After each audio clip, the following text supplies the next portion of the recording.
श्री स्वामी समर्थ. जेव्हा सगळं संपून टाकावंसं वाटतं तेव्हा बांबू बियाण्यांची गोष्ट दाखवेल तुम्हाला वाट. मंडळी, स्वामी म्हणतात प्रत्येक जण आपापल्या मार्गाने प्रगती करत असतो, प्रयत्न करत असतो. फक्त प्रत्येकाचा बहरण्याचा काळ वेगळा असतो. मंडळी, तुमच्या मनात निराशाजनक विचार येत असतील तर थांबा, स्वतःला आणखी एक संधी द्या. प्रत्येकाच्या आयुष्यात चढ उतार येतच राहतात आणि ते आलेही पाहिजेत, नाहीतर जगण्याला कारणच उरणार नाही. यश एका रात्रीत मिळत नाही आणि मिळालेच तर ते टिकत नाही. मंडळी, एक क्षण असा येतो जेव्हा वाटते सगळे काही संपून टाकावे, अगदी स्वतःला सुद्धा. एक क्षण असा येतो जेव्हा वाटते सगळ्या जबाबदाऱ्या झटकून दूर कुठेतरी निघून जावे. एक क्षण असा येतो जेव्हा वाटते आयुष्यात जगण्यासाठी काहीच कारण उरलेले नाही. हे आणि असे आणखीन निराशाजनक विचार तुमच्या मनात येत असतील तर थांबा, स्वतःला आणखी एक संधी द्या. आणखी थोडे प्रयत्न करा, पण अपयश स्वीकारून गर्भगळीत होऊ नका. प्रत्येकाच्या आयुष्यात चढ उतार येतच राहतात आणि ते आलेही पाहिजेत, नाही तर जगण्याला कारणच उरणार नाही. त्यामुळे ही वेळ जर तुमच्या आयुष्यात अपयश घेऊन आली असेल तर वाईट वाटून घेऊ नका, कारण अपयशातूनच यशाकडे जाण्याचा मार्ग दिसणार आहे. फक्त संयम ठेवा, योग्य वेळेची वाट बघा.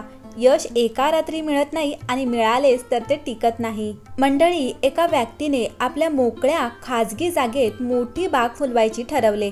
त्याने वेगवेगळे बियाणे आणले, जमिनीची उत्तम मशागत केली, पेरणी केली, सिंचन केले, रोज देखरेख केली. हळूहळू त्याच्या प्रयत्नांना यश येऊ लागले. काही रोपट्यांची, काही झाडांची दिसामासाने वाढ होऊ लागली.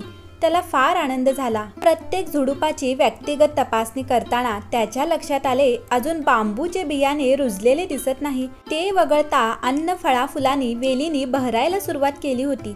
मात्र बांबूंची जागा अद्याप मोकळी होती. त्या व्यक्तीला वाईट वाटले, परंतु त्याने प्रयत्न सोडले नाही. वर्षभरात बागेने छान आकार घेतला होता. दुसरे वर्ष उजाडले. बागेतील फुला फळांनी तग धरली होती. वेलींनी सारा परिसर छान नटवला होता. विविध रंगी फुलांनी आणि त्यांच्या सुगंधाने बाग डवरली होती. फुलपाखरे, पक्षी, खारुताई बागेत बागडू लागली होती. मात्र बांबूनी अजूनही प्रगती नव्हती. आता तिसरे वर्ष गेले, चौथे वर्ष गेले. त्या सुंदर बागेकडे लोकही आकर्षित होऊ लागली. फुले मुले आनंदात दिसत होती. ज्येष्ठ श्रेष्ठ मोकळ्या वातावरणात फेरफटका मारत होते. निसर्गाचे साक्षीने मित्र मैत्रिणींच्या गप्पा रंगत होत्या.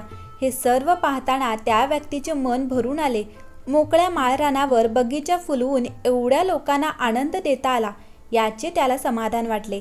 मात्र अजूनही त्याच्या व्यक्तिगत आनंद बांबूच्या बियाण्यात अडकला होता. आता 5वे वर्ष आले. एक दिवस बागेची मशागत करताना बांबूच्या बियाण्यातून छोटे छोटे अंकुर फुटलेले दिसले. बागेतील इतर फुलझाडांना तुलनेत ते अतिशय लहान होते, परंतु आपली मेहनत वाया गेली नाही याचे त्या व्यक्तीला समाधान वाटले. आता रोजची मशागत सुरू होती.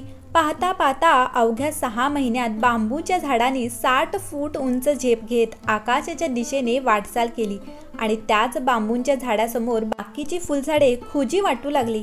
ते दृश्य पाहून ती व्यक्ती आनंदून गेली. तिची तपश्चर्या फळाला आली होती. मंडळी, कदाचित आपली ही अवस्था आता बांबूच्या बियाण्यासारखी असेल, जे रुजायला, वाढायला, झेपवायला वेळ घेत आहे.